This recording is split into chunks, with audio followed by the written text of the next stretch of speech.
recording a show here. Sorry. All right, you guys are ready whenever you want to start. All right, ready? 3, 2, 1. Welcome to Prime Properties. I'm Michael Morris, and sitting in with me today, Stacey Plybon from E-Merge. Stacey, how are you? I'm well. Thank you. This is going to be our first venture without Lou, so I think you can hold it down. I think so. I do miss him. Do me a favor and just say you need a home inspection, because I feel like that'll cover the fact he's not here. Well, I do have some home inspection things to mention today. So. Okay, good. And then we mentioned Lou, so it all kind of goes together. We love Lou and Premier Property Inspections. Yeah. So let's get into today's topic. You wanted to talk about selling your home and not just selling it like here's the little boring ins and outs, because we've had people on the show before when we talked about the reasons to have a realtor. They didn't really expand on that why. Sure. You really want to go all in, so I'm going to let you have the microphone and you tell people why it's important in selling their home, the ins and outs they actually have to know. Sure. So definitely selling your home is something that you should take some time. It's a process. If you have a circumstance where you have to just immediately throw it on the market, then that's one thing. But typically, you should prep. There's prep time to listing your home. And you definitely want to have a professional, an agent with you to guide you through that. Otherwise, you could end up prepping your home and wasting money that you're not going to get a return on, and not really focusing. So you live there every day, and you know you've got things that are on your to-do list for years, and you're focused on that. But in the grand scheme, in the big picture, those may not be important items to spend money or time on, and when it comes time for you to make that decision to throw your house on the market. So having a third party, a professional that will guide you through what's important to the consumer and whatnot is definitely important for you as a seller. Is that one of the things that I see a lot of for sale by owner? Yeah. And I see those signs stay up there a long time. They do. Is part of that because they don't, I mean, you're in the field every single day, so you know the things that have to be covered for when you're having open houses or when you're going to show these lots. Sure. Is it one of those things where the homeowner is so entrenched in their own behavior that they think, well, we're in the living room a lot, so as long as I tidy this thing up, or if I'm going to put money into cabinets thinking I'm going to get more money, Sure. there are areas where you're going to say, these don't even need to be touched, or you might want to put some new carpeting in kind of like a rec room area, and here's the person to use rather than just, you know, I'm just going to clean it and hope for the best. Sure. And that's very true. There's a few things to touch on with regards to what we call FSBOs, for sale by owners. Is that a real term? That's a real term, So, FSBO. So if somebody said, if they hear FSBO, that's a real thing. That's a real thing. That's a for sale by owner. And a lot of times they do that because they underestimate what real estate agents actually do, because we make it look pretty easy usually, and there's a lot that goes on behind the scenes, so they think that they can do it. But when you have a real agent start negotiations with you and submitting these formal documents and throwing out terms that maybe you're not as familiar with, it can get pretty hectic. And a buyer agent's job is to do the best for their buyer, and a lot of times the seller will fall short going against somebody who's professional and trained like an agent. So, but it's definitely a thought process that they can do it themselves, and it's going to save them a lot of money. But well, that's always the key is I don't want to pay the real estate fee, right, or I could do this just as easy as they do. Yeah. But chances are you sold 1 or 2 houses maybe in your lifetime, whereas you might be selling 2 in a week. Right. As an agent. Yeah, and it could end up really costing them a lot of money because they won't know the options that are available to them because of their only single experience with purchasing or selling. You know, it's hard to duplicate. Not every transaction is the same. Not every buyer. There's millions of combinations that could go down in the transaction, so, or in negotiations, I should say. So they definitely want to have a professional on their side arguing for them. They should have representation just as much as the buyer should. You don't mean arguing, you mean as their advocate. Because arguing, I feel like if you're buying from somebody who's selling their own property, they are going to argue because they're emotionally invested in it, right? Absolutely. Your eyes lit up when I said they're going to argue. Like, what? I don't want to say the worst case scenario. You don't have to say somebody's name, but like you've been in there representing somebody who wants to buy from a FISBO. FISBO, Yes, excuse me. I I said have. FISBO like they're a lady and FISBO is a guy. If you are dealing with that situation, like what's the worst case scenario you've run into? Like the person just doesn't want to budge because I raised my kids here or whatever the emotional attachment is? It is an emotional attachment, and it definitely is. They haven't had that talk. They haven't had that consultation yet.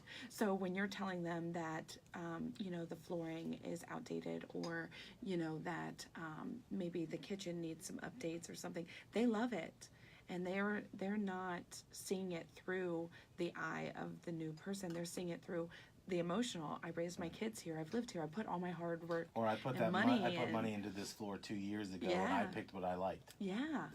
And so, telling them things of that nature is kind of tough for them to hear. And, we do have couth to it, and, we do try to let them down as gently as possible, I guess you could say. But it is something that we have to address for our clients. And so it's just kind of a tough thing. So you want to sell your house, you definitely want to have a professional advocating for you, as well as telling you what it is, bare minimum, that needs to happen in order to prepare your home for the market. And for today's market, and Columbus is changing, ever changing. I mean, literally, it almost feels like from month to month, even week to week, we're noticing changes. And you need a professional that is in tune with that, and that can let you know what your best chances are. We also pull comps. We pull comps as buyer agents and seller agents. So we're going to tell you right off the bat what your house absolutely can be worth. I know that sellers think that their house is worth millions of dollars, but the reality is, it's based on the finishings in your home. It's based on your mechanicals, how new or old they are, your roof, your HVAC, things like that, as well as your neighborhood, and maybe future plans of the neighborhood can affect the price. So those are just kind of things that you don't think about when you're a homeowner, and that's okay. You don't have to. Well, it's not your job. It's not their job. No. I mean, there are reasons that you don't diagnose yourself. You have a doctor. That's right. Real estate agents are the same thing. It's just you're not gonna. You may be fortunate to have one agent that you buy 2 or 3 homes from, or your family does. But when you're selling your own house, you're not gonna know how to assess if the school system going in is good or bad for you. If you shared that thing about Google the other day on Facebook, where that headquarters coming in, is that good if I have a home, or is it better for people that want to be in a condo or an apartment?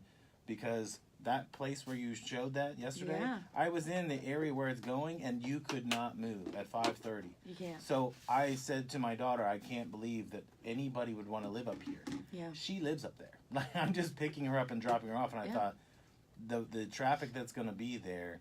If I had a home and it's for sale, I have to take that into account, because that could be a negative for somebody. Absolutely. And that could cost me dollars. If somebody does want to buy the house, I may have to attribute some loss on what I could get for the house, because someone's saying, I really like it, but I don't like this area as much. Right. Absolutely. And so those are just things, we contact townships, we contact the city, we look at zoning, we look at all types of things. And we also know when those situations come, when a Google is going to come in, or some sort of development, maybe for the city, maybe infrastructure, whatever. We know when levies pass, and we can really capitalize that for you as well, whether you're a buyer or seller, but definitely for sellers, we can capitalize on that, and we can share that with the potential buyers that come in and let them know, hey, this is a great thing that's happening in the neighborhood, and so this is a place you want to be. It's basically kind of our loss, your gain, but really the seller has a gain. They're going to, of course, sell their home and move on and start the next chapter of their life, so it's really no loss to them, but that's kind of how we'll be able to approach it to the potential buyers. So how do you approach it with somebody when you're going into a situation, you're telling a buyer or a seller, here are the upgrades you need to make? Do you call them upgrades, or do you just say, I always look at it as an upgrade anytime you're making a change, because you're not making a change for the detriment of it. Right. But if you're telling him, this carpeting needs replaced, or the wood on these door frames, whatever it is, as you're assessing it, it's almost like, somebody like Lou will say, do the home inspection. but he's not really looking at it and saying, you know what, people won't like that. These handles need to be replaced and all that. Sure. You kind of make a laundry list for him and say, here Sure. are the things that need to be improved. But are there some like you have to it's essential to make these changes, or are there some that it's like it's just a suggestion? Yes, there are suggestions, of course.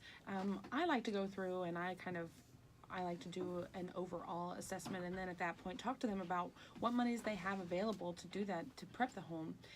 And then we talk about what is the biggest turnaround. So I don't want you doing anything major that is not Like going a to get paver you... patio, and you're going to put 10 grand to get 5 grand out of it. Exactly. So we'll know those details as well.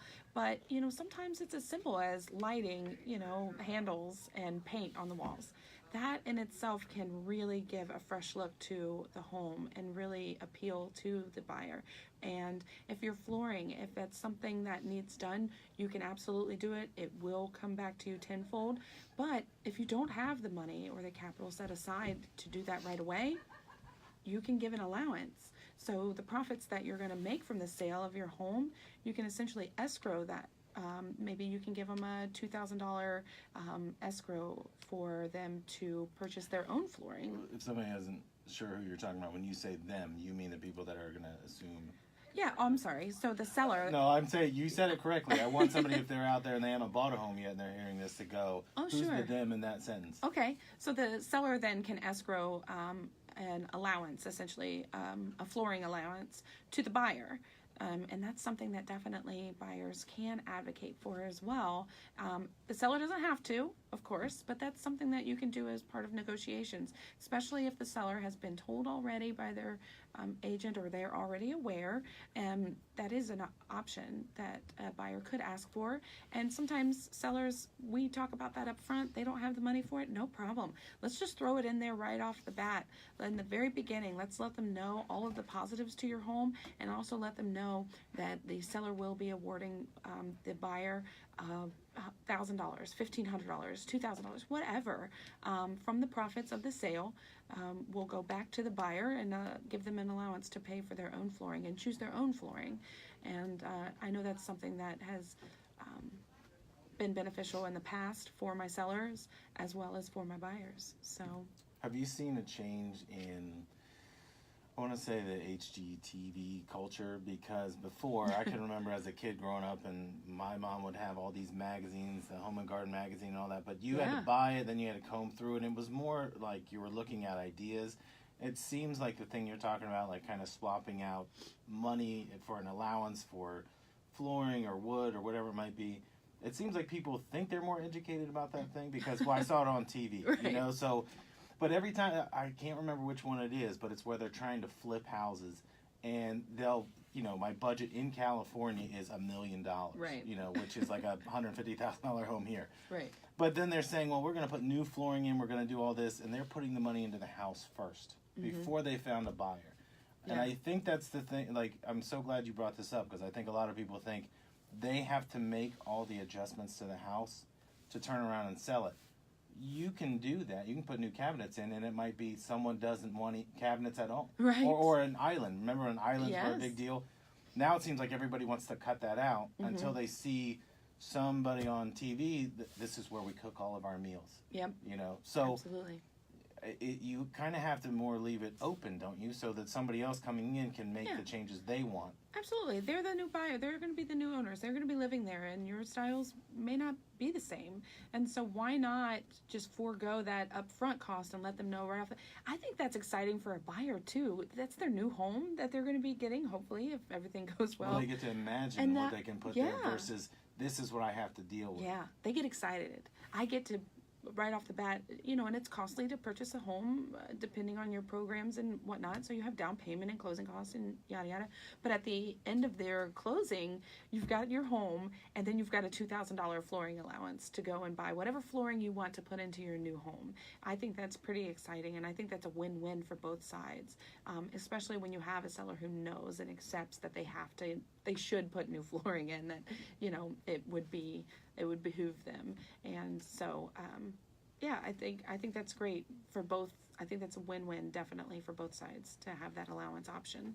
Who brings that up? Because I would assume that we're talking about two agents talking to each other. You've talked to your seller in this situation, and the buyer coming back.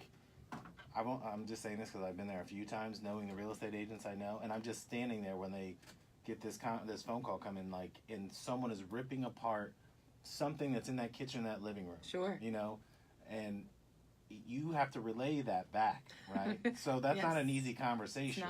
It's not. When you're doing this, what your counter to somebody would be what? Like, okay, we will make the allowance on the flooring, but how do you? Yeah. You have to have like kind of like a break point where you're not going to lose any more. We will give some, Absolutely. but you have to give something on the back end where the person you're representing is getting something in return. Well, yeah, and that's exactly it. It's a mutual thing that we have to kind of find that common ground on both sides between agents. But me as a selling agent, I let them know up front. I don't hold. I don't hold back. I mean, I'm not. I'm not going to lie to anybody. You're not a little wallflower. I'll say that much. And so we walk through there, and I'll tell them this: be prepared. If these are the things that I believe are going to come up and that I believe need addressed. And whether we address them prior to going on the market, or we're going to have to probably address them when we have a buyer come through and give us an offer. But you probably assess that beforehand. Oh, right? we talk about it beforehand, so they're not blindsided. I like being proactive rather than reactive. So I'm just upfront, and I let them know, be prepared. This could happen. They could mention it, and here's our options. And you go ahead and think about them and know that later on down the line, when that buyer comes through and they bring it up, you're already going to have your options. You've already had time to think about it, and you're going to know exactly what to do, and we're not going to waste any time on it.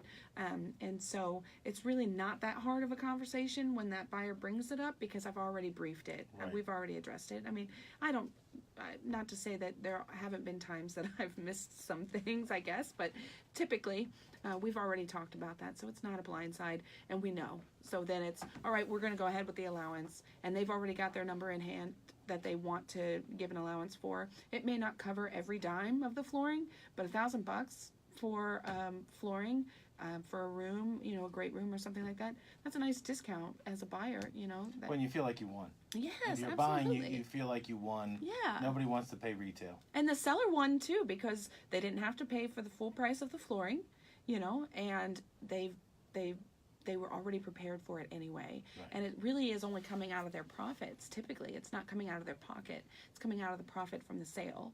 So again, it's a win-win. It really is. So yeah, that's what I like to do. I've got a question for you in terms of remodeling, because you were on a remodeling show that we have a few weeks ago. And one of the things we always like to talk about is when somebody is doing remodeling projects, they're doing it for themselves, right? So they're picking the color, they're picking the design of the window pane, everything else, because that's what I want. What are the things, if somebody is remodeling, and there's going to be a lot of people doing it in the next few weeks and the next few months. Sure. What are the things that bring you back the most profit? And I'm not saying them, if I do this, I'm going to get 10 grand. Because again, HGTV, you watch that and you just go, oh, it's so easy. I'll just put a bird bath on here and I'll get another 5 grand. But it is not realistic to look at it and say one piece is going to give me X amount back. Right. But what are the remodeling pieces you can put onto your home that are going to give you the most bang for your buck? Yeah, I mean, we talked about that on Marty's show. It's always the standard kitchens, bathrooms, so kitchens and baths are extremely profitable. That's what people want the most of, is as many baths as possible and as big of a kitchen, and with all the storage and the great countertops and backsplash and all that. But flooring can be extremely profitable. Adding a half bath maybe to your basement that's finished, adding that half bath, just a half bath. I mean, we're talking some tile, pedestal sink, and a toilet. In fact, I have a client right now that's doing that, and I totally am excited for her, because I know she's going to get a great return on that, because she's already got a beautiful home. And about $600-800 is going to return her every bit of $2,500, $3,000. That's what I was wondering, is yeah. you had kind of like a comparison of what you're going to get, because, Oh yeah, again, when people are talking about remodeling, and that is a huge industry, as we all know. yeah, But when it's in full force, people aren't thinking, I'm going to buy this because the next person to live here is going to love it, right? That's You're right. picking it based on yourself, but are you trying to, your advice to somebody is, would you try to make it more uniform so it's easier to sell down the line, or you don't care? I think you have to have a healthy mix of that. I don't know that you would want to go too extreme, and unless you intend to stay there for a long time and accept that when you sell it, people are going to, look sideways at it. But, you don't want to be too neutral, too bland. You got to it's your home. I find that bathrooms are where people go crazy. Yeah, Bathroom, the bathroom and the showers and the tubs, that's where you have this house that looks uniform, because in the kitchen you're thinking, I'm going to have people over, my kids are going to have friends. Yeah. Everything looks pretty static. And then you go into that bathroom and it looks like you stepped on the Enterprise. And when I look at the amount of money someone's putting in, I think it's wise because you're getting a lot of money because of how nice your bathroom is. Sure. But if it's not somewhat uniform, or I have to knock everything else down because I don't really know what it is, my experience in looking at homes, it was always going in there. It was somebody who got a magazine and said, I'm going to do this. Because the rest of the house looked fine. In fact, they wouldn't even paint like the living room. Right. It would just be that beige color or white color wall. Yeah. And then it'd be parakeets all over in the wallpaper. Yep. You're right. I've seen a lot of that. They do tend to go a little wild in the bathrooms. You're right. But I think that bathrooms aren't that big of a deal. Just have your wild colors if that's what your soul calls for. Do it up. It's your home. You worked hard for it. You deserve to do that. But maybe be prepared to tone it down a little bit when you do go onto market, for sure. Before we get finished for the day, I want you to tell me a remodeling project you would not recommend if you're looking to sell in a 6 to 12 month period. I'll give you a little. This is an experience that I know of. Those big green eggs. You know what I'm talking about? Those big, like, instead of getting a barbecue grill. Oh yeah. That's so somebody wanted one of those. Yeah. And they ended up putting a whole paper patio system and almost like welding this big green egg. No. And the next person that came to look at it wanted to know how could they pull that out of the ground. And when they found out you'd have to take the whole paper patio apart because of how there was piping and all this, it was another $10,000. Seller didn't want to pay for it. Right. The person that's looking at it has no interest in buying it now. So you have this fabulous home, over $500,000 home, and one thing was such an eyesore to them, they didn't want anything to do with it. That's my example. Now that's extreme, but there has to be something where you go, I wouldn't put a pool in the living room or something. Oh, well, yes, absolutely. I think that those absurdities are kind of go without saying. So, yeah, nothing, no pools in the living room. But you might want to do an addition with an in-ground pool enclosed. I know of one not too far from here, actually. I don't seem... I'm drawing a blank right now on anything. I threw that out there as a wild card because, again, I had that in my head. And it was... We talked to a lot of remodelers. We haven't talked to them on this show yet, but we talked to them on other shows, and they show the coolest thing you've ever seen. There's a guy who built a wooden ship because a guy used to be in the Navy, and he wanted this in his basement. Well, he gets this whole thing set up, and it's like a play thing for his kids. Yeah. They can climb in it. I've seen them in the yards. Yeah, but you can't get it out of the basement. It's in the basement. So basement. you buy this house, you're stuck with an old wooden ship. Yeah. I mean, if anyone wants to look at this house, I'll tell you the information, but... I'm just saying, those are the kind of things you have to think about. You might have to leave that place at some point. Sure. So, I just didn't know if there was anything you saw where you're just like, this is never going to sell. Oh, I have seen it, but I don't usually focus on it. I typically focus on solutions or, like, how are we going to rectify this monstrosity. Yeah. So, unfortunately, I just can't come up with anything. I'm kind of... It's okay. I just gave you two. Just say one of the answers was yours. I think that those were pretty amazing stories. Yeah. Well, when you're around enough remodelers, see, the thing is, when somebody has a great idea, they want to see it happen, and they don't really care because they're building it for someone else. It's not in their home. Yeah. You never see like a lighthouse in somebody's like living room, except for a remodeler said, "Here's a picture of it. I can do this for you." Yeah, It's not knocking remodeling. It is just when you're doing remodeling in your home, some of those things are you're going, I would really like that in my house. You're not thinking about the next person. That's right. So I mean, I grew up.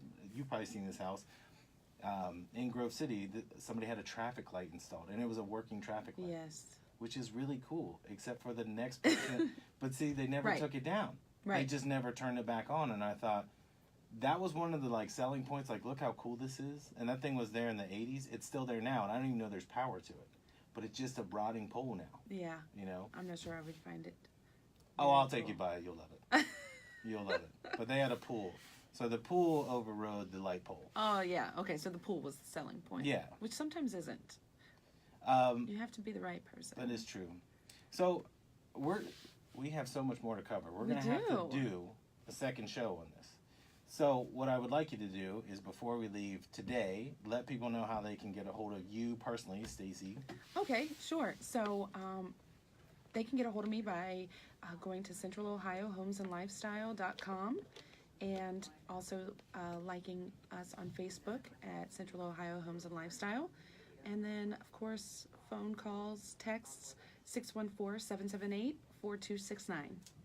Okay, cool. So I promise we will finish this off, but this is all we have for today. You're listening to Prime Properties, and we will see you next week. Bye.